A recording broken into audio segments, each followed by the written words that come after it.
Hello guys, welcome to my YouTube channel. So आज की जो मैं वीडियो बना रही हूँ वो एक लड़की ने मेरे को कमेंट किया था, जोया नाम की, कि प्लीज़ आप इस टॉपिक पर वीडियो बनाना कि how to revise EBCL in 2 months. क्योंकि मेरे ईबीसीएल में एग्जामिशन मैंने स्कोर किया था, तो मैंने सोचा चलो इससे रिलेटेड वीडियो बनाते हैं कि मैंने क्या फ़ॉलो करी थी या कौन कौन सी ऐसी टेक्निक बोलेंगे या फिर कौन सा ऐसा तरीका होना चाहिए जो हमें ईबीसीएल को रिवाइज़ करते टाइम याद रखना चाहिए।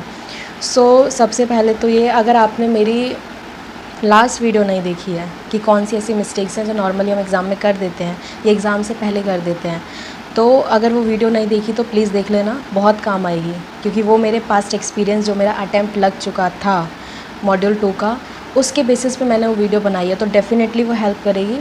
तो मैं वो उसका लिंक आपको डिस्क्रिप्शन में दे दूँगी, तो प्लीज़ वो जाके देख लेना। वीडियो स्टार्ट करते हैं, बट उससे पहले एक पेन और कॉपी आप कैरी करके बैठना।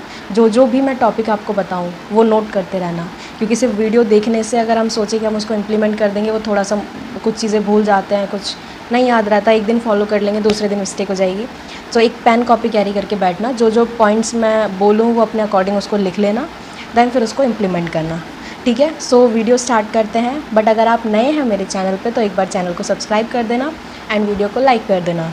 यस, सबसे पहले हम ईबीसीएल का थोड़ा सिलेबस के बारे में जानते हैं, है ना। ईबीसीएल का सिलेबस पता ही है कितना वास्ट है।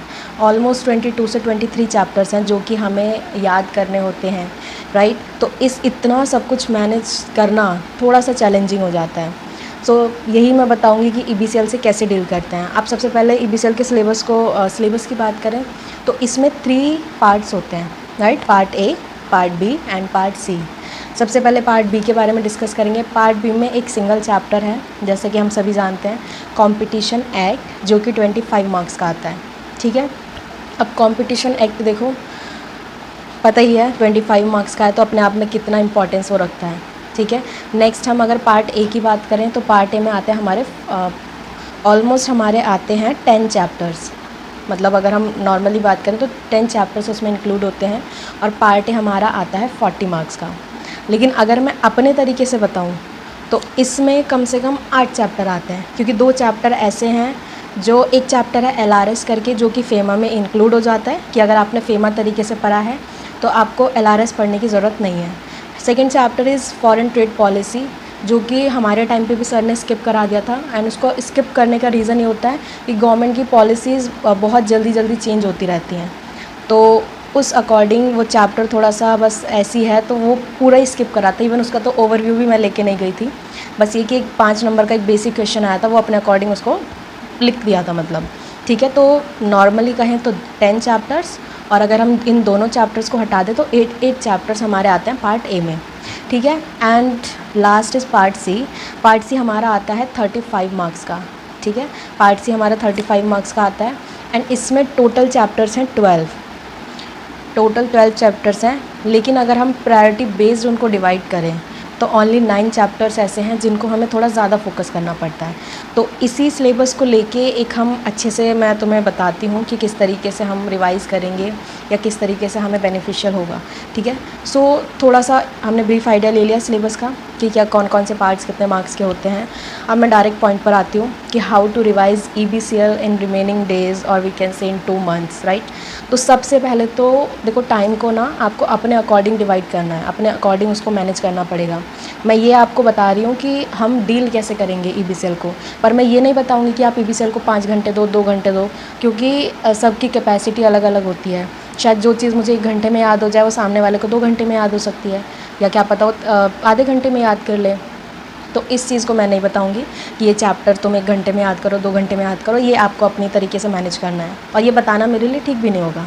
ठीक है, नहीं तो फिर वो अंदर से आता है ना, नहीं 1 घंटे में करना है तो बस पढ़ते रहो, चाहे वो समझ में ना आए, चाहे वो याद ना हो, लेकिन एक टाइम लिमिट सेट हो जाती है कि 1 घंटे में करना है, जितना हो ठीक है। तो ये चीज़ मैं आपको नहीं बताऊँगी, बस मैं ये बता रही हूँ कि डील कैसे करना है। ठीक है, फर्स्ट पॉइंट देखो, सबसे पहले पार्ट बी से हम शुरुआत करते हैं, कंपटीशन एक्ट, जो 25 मार्क्स का है। और इस चैप्टर को तो इतना बेस्ट करना है ना, कि मतलब कोई डाउट ही नहीं रहना चाहिए कि मतलब एक सिंगल टॉपिक नहीं छूटना चाहिए। है ना। अगर आपके पास टाइम है या नहीं है, थोड़ा सा टाइम निकाल के आपको जो आपने अपने खुद के नोट्स बनाए हैं या जो टीचर ने पढ़ाया है, एक बार अगर पॉसिबल हो तो उसको मॉड्यूल से ज़रूर कंपेयर करना कि कौन कौन से ऐसे टॉपिक्स हैं जो हमने नहीं लिखे, या इनकेस सर ने कोई टॉपिक छुड़वा दिया तो एक बार उसको ओवरव्यू ज़रूर कर लेना। क्योंकि कभी कभी अब तुम्हें पता ही है कि आने वाले अटैम्प्ट्स में कुछ चीज़ें ऐसा हो जाती हैं, जैसे मेरे अटैम्प्ट में कंपटीशन एक्ट मैनेजेबल था, ठीक ठाक था, लेकिन ये जो अपकमिंग अभी जो लेटेस्ट अटैम्प्ट गया था, जून अटैम्प्ट, राइट, इसमें कंपटीशन एक्ट में इसमें आईसीएसआई ने ऐसा खेल खेला है, सिर्फ एक कहते हैं ना एक सिंगल लाइन के ऊपर बच्चों को कंफ्यूज कर दिया। बच्चों को आंसर आता था, एमआरटीपी करके कोई एक नाम ऐसा दे दिया था, तो वो सब कंफ्यूज हो गए। लेकिन वो चीज़ थी मॉड्यूल में, और मॉड्यूल में भी ऐसे लिखी थी वो कि जो बिल्कुल ध्यान से पढ़ेगा वो वहीं से क्लिक कर लेता, लेकिन कुछ बच्चों ने पढ़ा ही नहीं था या इतना ध्यान नहीं दिया था, तो ये चीज़ हो जाती है। तो इसलिए सबसे पहली चीज़ तो ये मार्क कर लो, लिख लो अपनी कॉपी में कि एक बार एटलीस्ट नोट से मॉड्यूल को कंपटीशन एक्ट के चैप्टर को कंपेयर करना है। जो टॉपिक रह रहे हैं सिर्फ उन पे मार्क कर लो कि बस इसको ओवरव्यू करके जाना है, ताकि इनकेस एग्ज़ाम में अगर वहाँ से आ जाए तो हम डील कर पाएँ। ठीक है, ये था हमारा पार्ट बी को लेके। नेक्स्ट आता है हमारा, अगर हमारा पार्ट बी हो जाए, ठीक है, तो हमें क्या करना है। सबसे पहले हमें उठाना है पार्ट ए का कोई चैप्टर, है ना, पार्ट ए का कोई ऐसा चैप्टर उठाना है, क्योंकि पार्ट ए में क्या है, मोस्टली लेंदी चैप्टर्स हैं, बहुत सारे चैप्टर्स हैं, आरबीआई हो गया, फेमा हो गया, फ़करा हो गया, या एससीजेड हो गया, एनबीएफसी हो गया, बहुत सारे ऐसे लेंदी चैप्टर्स हैं, एक दो को छोड़ के बाकी सब लेंदी है मोस्टली। तो हमें क्या करना है, हमें कोई ऐसा लेंदी चैप्टर उठाना है, कोई भी उठा लेंगे, जैसे हमने फेमा उठा लिया, ठीक है। अब उस चैप्टर को आपको अपने अकॉर्डिंग याद करके उसको ख़त्म करना है, ठीक है। जैसे याद करके आपने ख़त्म कर लिया, अब जैसे सपोज़ आपने उठा लिया फेमा चैप्टर, तो फेमा अपने अकॉर्डिंग आपने याद करा, आपको कितना टाइम लगता है, बस कोशिश यही करनी कि ज़्यादा लेके ना जाएं उसको, कि हम 2-3 दिन तक कंटिन्यू एक ही चैप्टर को पढ़ रहे हैं, तो उससे 2 महीने में तो थोड़ा सा मुश्किल हो जाएगा ये चीज़ें रिवाइज़ करनी, ठीक है। तो जैसे आपने फेमा चैप्टर उठाया, आपने उसको याद कर लिया। अब मैं खुद ही क्या करती थी, मैं मोस्टली मेरी आदत है कि मैं छोटी छोटी चीज़ों को मेरे को लिख के देखने की आदत है ना। टाइम कम है, सारा कुछ तो बहुत मुश्किल हो जाता है लिखना, लेकिन फेमा में कुछ ऐसे चीज़ें हैं इम्पॉर्टेंट जिसे बोलेंगे कि एटलीस्ट वो पॉइंट तो आपको लिख कर देखने चाहिए, है ना। बहुत सारा I think current account transaction है, फिर प्रोहिबिटेड है, सेंट्रल गवर्नमेंट कौन से ट्रांजेक्शन पे, कुछ ऐसे पॉइंट्स हैं जो कि एग्ज़ाम में आते हैं। तो अगर आप उनके सिर्फ पॉइंट भी लिख रहे हो ना, तो आपको वो याद आ जाएंगे। तो सबसे पहली चीज़ कि आपको, आपने जब पार्ट ए का कोई भी चैप्टर करा तो उसको याद करो, देन उसके इंपॉर्टेंट पॉइंट लिख कर देखो, क्योंकि इतने लेंदी चैप्टर को अगर हम एक एक लिखने लगे तो फिर बहुत टाइम हो जाएगा। उसके बाद जैसे हमारा पार्ट ए का एक लेंदी चैप्टर हो जाए, उसके बाद हमें उठाना है पार्ट सी का कोई छोटा चैप्टर। समझ रहे हो ना, कि पार्ट ए का जैसे कोई लेंदी चैप्टर उठाया तो पार्ट सी का उठाना है ए चैप्टर करने के बाद सी का कोई चैप्टर, वो भी छोटा चैप्टर। सी में मोस्टली हमारे छोटे चैप्टर हैं, मतलब बेनामी हो गया, प्रिवेंशन ऑफ मनी लॉन्ड्रिंग हो गया, और कौन कौन से चैप्टर्स हैं, स्पेसिफिक रिलीफ एक्ट हो गया। तो ये चैप्टर्स ऐसे हैं कि ये मैनेजेबल हैं, मतलब अगर इनको हम 2 से 3 घंटे में अगर फोकस के साथ हम याद करते हैं तो ईजिली याद हो जाएंगे, ठीक है। तो इस तरीके से क्या होगा आपका, कि आपका पार्ट ए भी चलता रहेगा एंड पार्ट सी भी चलता रहेगा। तो इससे थोड़ा सा कॉन्फिडेंस आएगा कि चलो हमारी दोनों चीज़ें साथ में चल रही हैं, हमें याद हो रहा है, और एटलीस्ट हम थोड़ा बहुत तो प्लीज़ लिख कर देखना, क्योंकि जो चीज़ मैंने ऐसा एक्सपीरियंस करी है, जो मैंने नहीं लिखी थी वो एग्ज़ाम में मैं कहीं ना कहीं कंफ्यूज हो जाती हूँ, मैं भूल जाती हूँ कि मुझे लिखना क्या है। तो लिख के थोड़ा सा ये होता है कि एग्ज़ाम में बहुत अच्छे से याद आ जाता है, ठीक है। उसके बाद आपको क्या करना है, ये तो आपने कर लिया, ठीक है। नेक्स्ट सपोज़ जैसे आपने पार्ट ए का कोई चैप्टर उठाया, पार्ट ए में एक चैप्टर है एनबीएफसी करके। अब एनबीएफसी हमारे एसबीसी में भी है, तो एनबीएफसी को याद करने में इतना टाइम नहीं लगेगा। क्यों नहीं लगेगा, क्योंकि एसबीसी में हम ऑलरेडी पढ़ चुके हैं, बस थोड़ा बहुत एक्स्ट्रा चीज़ें हैं जिन पर थोड़ा ज़्यादा एफर्ट्स डालने पड़ेंगे, बाकी वो ज़्यादा टाइम लेगा ही नहीं। तो जिस दिन आपने एनबीएफसी चैप्टर उठाया, उसके बाद जब वो आपका ख़त्म हो जाए याद करके, उसके बाद आपको उठाना है पार्ट सी का लेंदी चैप्टर, जैसे टोपा हो गया, है ना, transfer of property act, RERA हो गया, और ये 2-3 चैप्टर्स ऐसे हैं जो थोड़े लेंदी हैं पार्ट सी में। तो इससे क्या होगा कि आपका एक लेंदी चैप्टर हो रहा है, एक शॉर्ट चैप्टर हो रहा है, एक शॉर्ट हो रहा है, एक लेंदी हो रहा है। तो ये चीज़ें ना थोड़ा बैलेंस रहेंगी, ऐसा नहीं होगा यार हम इतने बड़े बड़े चैप्टर, क्योंकि एक ही चैप्टर को अगर हम पढ़ते जाए तो थोड़ा बोर हो जाते हैं, है ना। तो जैसे ही लेंदी चैप्टर लिया, फिर छोटे चैप्टर पे आए तो थोड़ा सा चीज़ें न्यू हो जाती हैं, ये मैं अपने थोड़ा सा अपने अकॉर्डिंग बता रही हूँ, अगर आप एग्री करो तो प्लीज़ कमेंट करके ज़रूर बताना, ठीक है। तो ये हो गया कि अगर आपने पार्ट ए का कोई छोटा चैप्टर आपको मिला है, SCZ हो गया, NBFC हो गया, तो उसके बाद पार्ट सी का आपको थोड़ा सा लेंथी चैप्टर उठाना है, ठीक है। उसके बाद ये आपको अपने अकॉर्डिंग करना है। फिर हर दूसरे या तीसरे दिन आपको कंपटीशन एक्ट रिवाइज़ करना है कंपलसरी, क्योंकि कंपटीशन एक्ट देखो टाइम मैनेज करना पड़ेगा। कंपटीशन एक्ट अगर आपने 2 से 3 बार तरीके से, अगर आपने पहली रीडिंग अच्छे से कर ली, पहली रीडिंग आपने याद करी, आपने लिख कर देख लिया, सेकेंड रीडिंग में ज़्यादा टाइम नहीं लगेगा, एंड थर्ड फोर्थ रीडिंग आपकी होगी मुश्किल से 5, 10, 15 मिनट, इससे ज़्यादा नहीं होगी। क्योंकि मैंने 2 से 3 बार खुद कंपटीशन एक्ट लिख कर देखा था, 2 से 3 बार, एक बार भी नहीं, 2 से 3 बार। लेकिन फिर वो लिखने में भी मेरी इतनी स्पीड बन गई थी, हाँ ये टॉपिक ऐसे ऐसे ऐसे। तो यही चीज़ होती है, लिखने के बाद फिर वो रिवाइज़ कैसे होता था, 5 मिनट लगा, ये पलटा, हाँ आता है सब। तो इस तरीके से एटलीस्ट जो इंपॉर्टेंट चीज़ें हैं उसको तो तुम्हें इस तरीके से मैनेज करना पड़ेगा, है ना।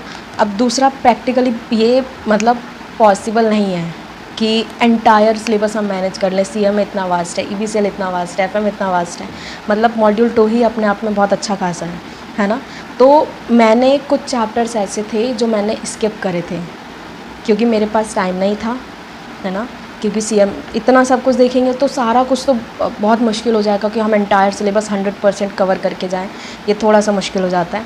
तो मैंने कुछ चैप्टर्स थे जो मैंने स्किप करे थे, लेकिन स्किप ऐसे नहीं करे कि मैंने बिल्कुल उनको त्याग दिया था, है ना। उसको स्किप करने का मतलब कि मैंने एटलीस्ट उनका पास्ट ईयर पेपर देखे थे, कौन कौन से क्वेश्चन आ रहे हैं, एक चैप्टर का ओवरव्यू लिया था, ताकि अगर पेपर में चैप्टर में से तो क्वेश्चन आएंगे, ऐसा तो नहीं है जो हमने स्किप कर दिया वो ऐसे सही क्वेश्चन देगी नहीं उस चैप्टर में से। तो इस तरीके से थोड़ा उस चैप्टर को डील करके जाना है, इस तरीके से पढ़ के जाना है कि अगर कोई क्वेश्चन आ जाए तो हम उसको डील कर पाएँ, ठीक है। क्योंकि स्किप करने का मतलब ये नहीं है कि बस हमने उसको साइड में रख दिया, हमें पढ़ना ही नहीं है वो चैप्टर। तो अब मैं आपको बताती हूँ पार्ट ए के प्रायोरिटी चैप्टर जो आपको स्टार्टिंग जिन चैप्टर से करनी है। सबसे पहले RBI, ठीक है, ये चीज़ें लिख लेना। RBI, फेमा के अंदर LRS आ जाएगा तो वही चैप्टर वैसे भी कम हो जाता है, ठीक है। फ़करा, ECB, NBFC एंड SCZ, ये टोटल 6 चैप्टर्स हैं, राइट। टोटल 6 चैप्टर ऐसे हैं जो आपको प्रायोरिटी बेस्ड याद करने हैं, रिवाइज़ करना है। और पार्ट सी की अगर हम, पार्ट बी तो आपको करना ही है नो डाउट, पार्ट सी की अगर हम बात करें, पार्ट सी में ऑलमोस्ट सारा ही इंपॉर्टेंट है, सारे ही हमें याद करना है। लेकिन मैंने जो 3 चैप्टर्स स्किप करे थे, स्किप मतलब ओवरव्यू लिया था, पास्ट ईयर एनालिसिस करे थे, वो मैंने करे थे। एक तो कॉपरा, कंज्यूमर प्रोटेक्शन है, क्योंकि ये इतना बड़ा चैप्टर है, मेरे खुद के हैंड रिटन नोट्स में ये ऑलमोस्ट 50 पेज में आया था। तो 50 पेज को रिवाइज़ करना, और इसका वेटेज भी ऐसा नहीं हम बोलेंगे 15, 20, 25 मार्क्स का है, 5 से 10 मार्क्स का वेटेज है।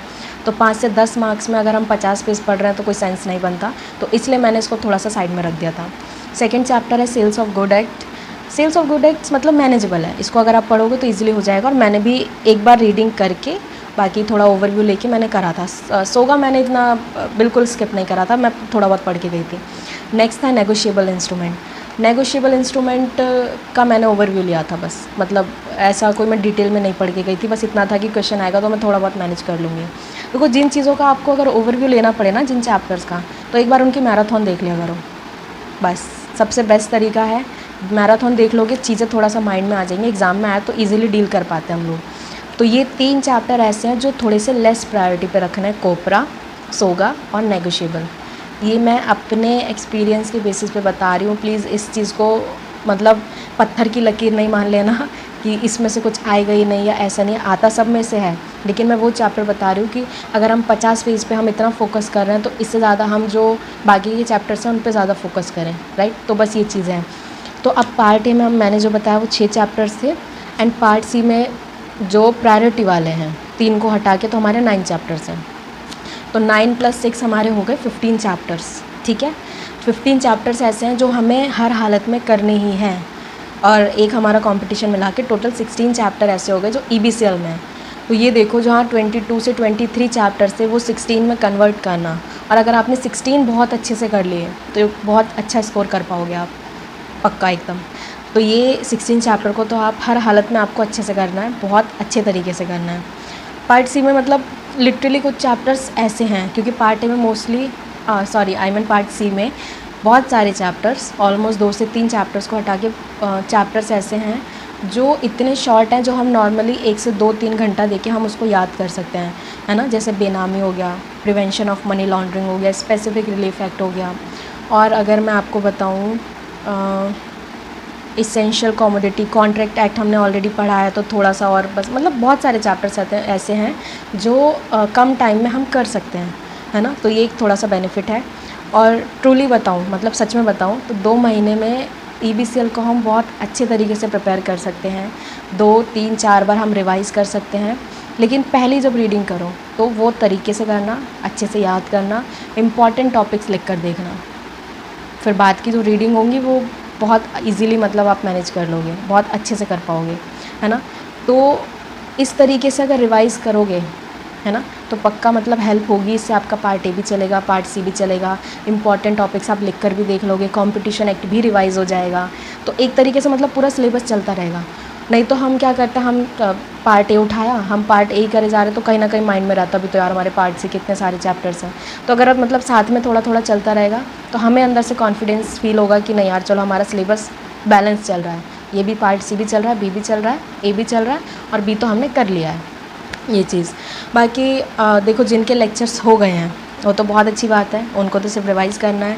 और जिनके हाफ़ लेक्चर हुए हैं या फिर जिन्होंने अभी स्टार्ट किया है, तो सबसे पहले तो कंप्लीट करने की कोशिश करो जल्द से जल्द, है ना। ज़्यादा मतलब लेक्चर्स को एक्सटेंड मत करना, जितना पॉसिबल हो उतना लिमिटेड टाइम में उनको ख़त्म करो, क्योंकि जैसे लेक्चर ख़त्म होंगे उसके बाद ही आपको तरीके से आप लोग रिवाइज़ कर पाओगे, याद कर पाओगे, है ना। सो गाइज़, वीडियो काफ़ी लंबी हो गई है, तो इस वीडियो को एंड करते हैं। तो आई होप कि ये थोड़े थोड़े टॉपिक्स आपको हेल्प करेंगे, चीज़ें आपको समझ में आई होंगी कि मैं कहना क्या चाह रही थी, है ना। और अगर आपको थोड़ी सी भी हेल्प हुई हो या लगा हुआ कि नहीं यार हाँ मतलब ये चीज़ मुझे पसंद आई, तो प्लीज़ कमेंट बॉक्स में ज़रूर बताना कैसे लगे मेरे एफ़र्ट्स। और वीडियो को, चैनल को सब्सक्राइब कर देना, लाइक कर देना। ये तो कहने की बात नहीं होनी चाहिए वैसे, राइट, है ना। तो पर कमेंट करके ज़रूर बताना कि आपको कैसी लगी मेरी वीडियो। बाकी ये वीडियो मेरे को ज़ोया ने बोला था कमेंट करके कि इस टॉपिक पे मैं बनाऊँ। तो आपको अगर कोई लगता है कि यार मुझे इस चीज़ के बारे में जानना है, तो प्लीज़ कमेंट में बताना। मैं डेफ़िनेटली मैं उस पर वीडियो बनाऊँगी, है ना। So thank you so much.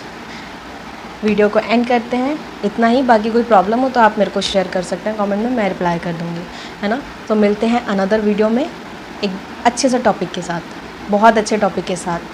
और अगर आपने पुरानी मेरी वीडियोस नहीं देखी कि 8 मार्क्स में कितना लिखना है, जीआईएल में स्कोर कैसे करना है, सी लॉ को कैसे मैनेज करना है, मैंने बहुत सारी वीडियोस ऐसी डाली हैं जो बहुत काम आएंगी आपके। तो मैं उन सब वीडियोस का आपको डिस्क्रिप्शन में लिंक दे दूँगी, आप उनको देखना एंड अपने व्यूज़ शेयर करना। Okay, bye, thank you so much. मिलते हैं अनदर नेक्स्ट वीडियो में, बाय।